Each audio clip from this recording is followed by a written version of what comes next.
Now we come to our time of Bible study, in which we take a look at the scriptures that inform our celebration for today about making our hearts ready for the Lord. And we start with a passage from the book of Hosea, the 10th chapter, verses 11 through 12. Hosea was a prophet of the northern kingdom.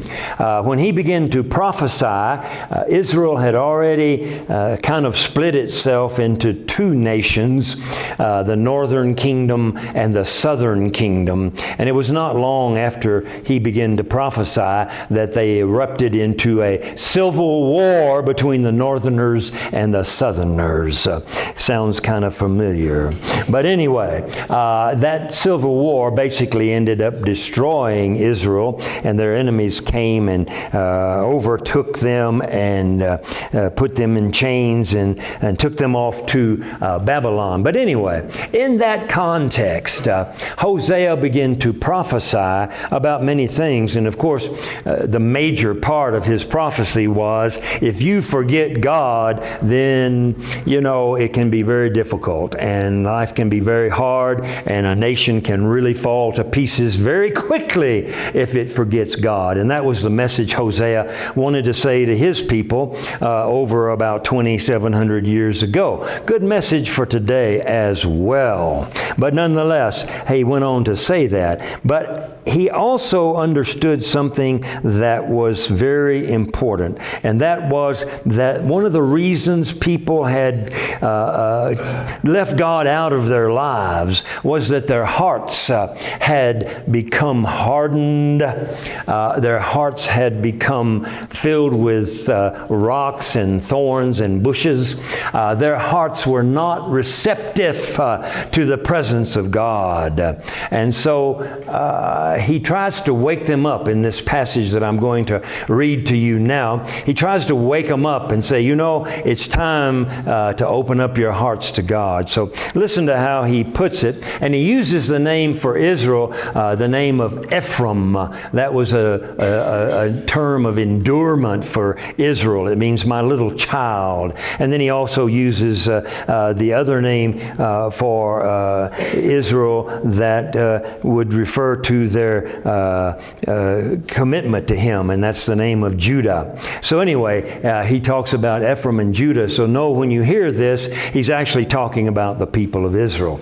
So he says, Ephraim is like a trained heifer for plowing that loves to thresh. So I will put a yoke on her, and I will drive her and Judah, they must plow. They must break up the ground. They must open it up and sow righteousness in it, so that people can reap the fruit of your unfailing Lord, of your unfailing love, God. And they need to break up their unplowed ground, for it is time to seek the Lord until He comes, so that when He comes with His showers of blessing, they may fall into the good soil. Yeah. What a great thought that we have from the book of Hosea, that we need to open our hearts, especially hardened hearts, especially hearts that are filled with rocks and bushes and thorn bushes and things of that nature. We need to prepare our hearts to receive the Lord, because if we do not, then we cannot receive the Lord. So that's from the Old Testament book of Hosea. Now we move along to the New Testament book of Hebrews. And we read some things there about this idea.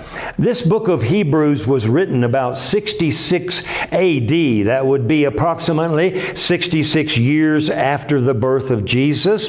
The Christian faith has begun. Christian communities are beginning to grow, especially in Rome. We're beginning to see Christian communities sprout up here and there all over the Mediterranean. This is the very earliest time of Christianity, when it was just beginning. And as that was taking place, we had great speakers, great leaders like the Apostle Paul, who tried to help people focus on what they needed to focus on in order to be better followers of Jesus. And so the Christians in Rome were primarily Jewish converts.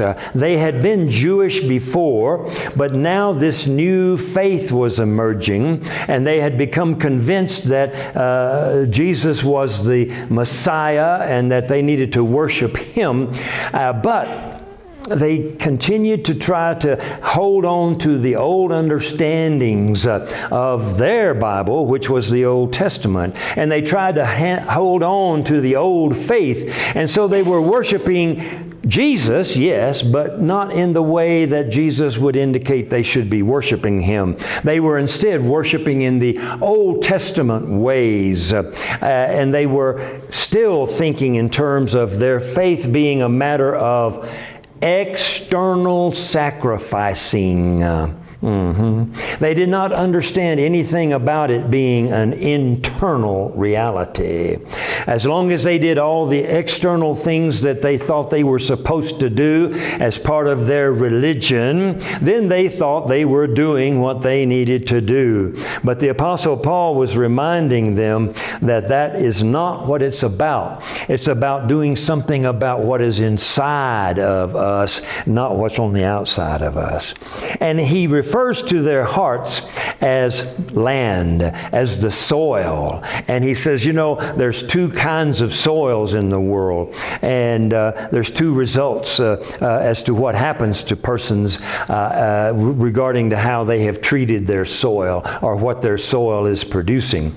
And so he writes this in the 6th chapter of Hebrews to these folks. He says, you know, soil that drinks in the rain, which often falls on it, produces a crop, and that crop is useful to those who have farmed it, and they receive a blessing from God because their land is open.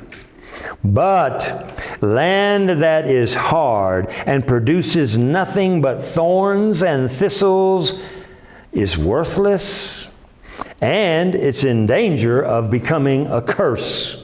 And in the end, it will be burned up. So he kind of echoes what Hosea was saying, is that your heart is like your land, and if you have tilled it, plowed it, opened it up, blessings may come your way. But if you have not done that, if you've let it become overgrown and hard, then you might end up being a danger to everyone.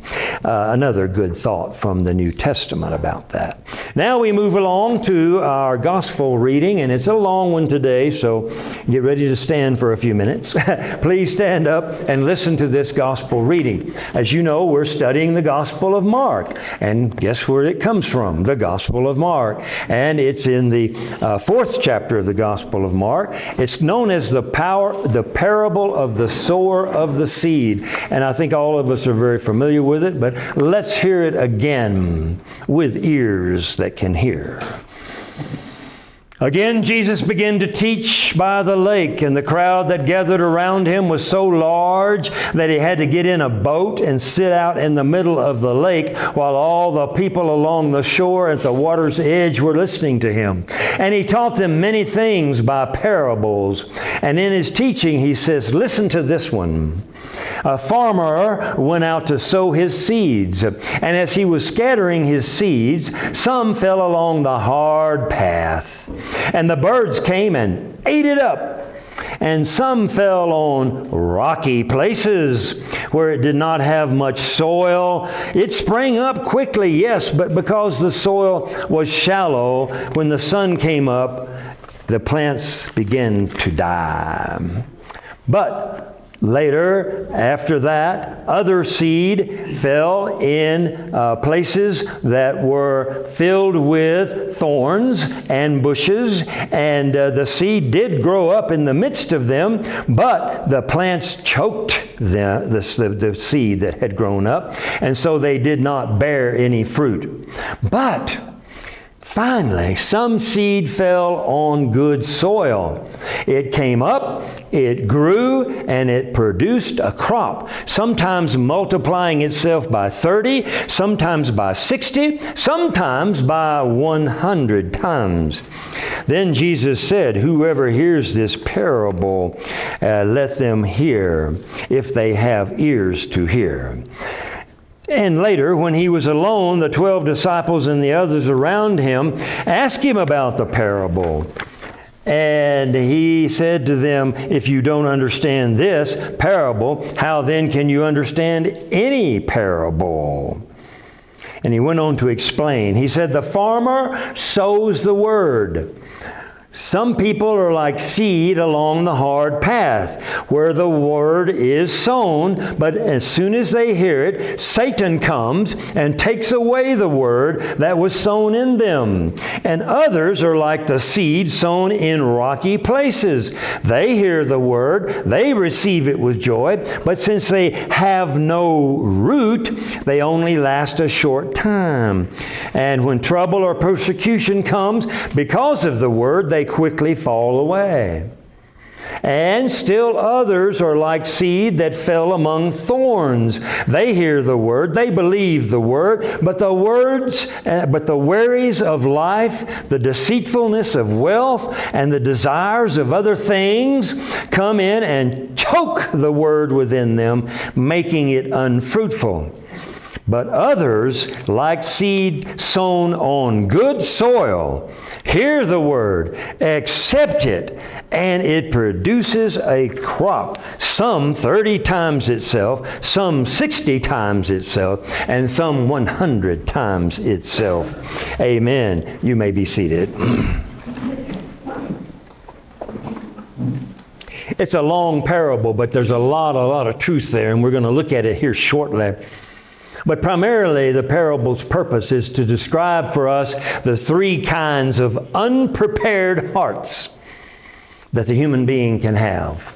And implies then what we can do about those three different kinds of unprepared hearts, so we can at last have a prepared heart, which is a heart that is known as the good soil. So again, we're seeing this theme being developed, that our human heart is very much like the soil from which we grow things. And we need to understand one key principle, and that is that somebody's got to prepare that soil for the reception of the Lord. Okay, so let's go back now, and we will read each one of the key verses in English and in Spanish. And you can follow along in your program with me. First of all, from Hosea. Break up your unplowed ground. It is time to seek the Lord. Abran sucros interanos no labrados. Ya es tiempo de buscar al Señor. And from the New Testament Hebrews, we have, land that produces thorns and thistles is worthless. La tierra cuando produces espinos y cardos no vale nada. The Gospel from Mark then has this statement: seed sown in the good soil produces a crop 30, 60, or 100 times more. Las otros semillas caerán en bueno terreno, brotarán, criaron en prejoyon un cosecha que riendo hasta 30, 100 y 100 veces más. Amen.